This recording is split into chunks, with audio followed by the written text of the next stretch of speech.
Hi, this is Chaplain Aram at the Gardens at St. Elizabeth. We are in the second week of Advent, coming up on the third Sunday of Advent.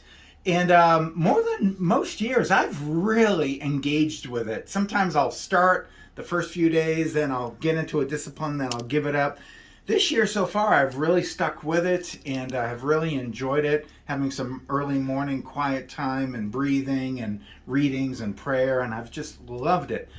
But I've got a friend, she's a fellow chaplain friend, Carol, and I've quoted her before, but she talked about how this year she just wasn't ready.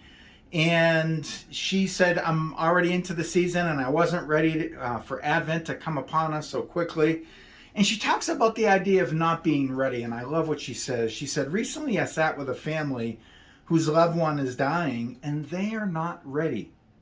They are not ready to say goodbye to the person who has loved them and care for them. During all the days of caregiving, which can be exhausting if you've done it, they haven't given much thought to death, and they're not ready.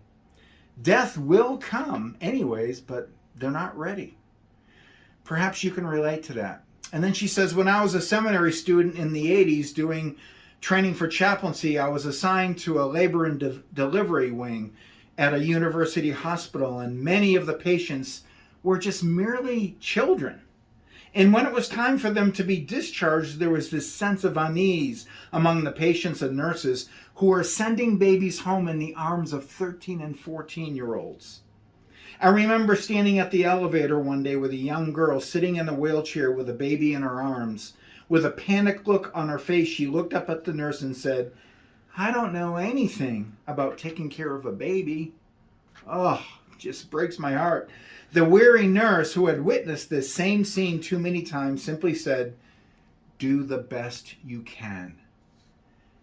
Do the best you can. Those are good words, and sometimes we need to hear them, because that is all we can do sometimes. And it's perhaps this year during the season of Advent, as the days grow shorter and darker and colder, the best we can do is stay awake to it and try to welcome whatever comes our way.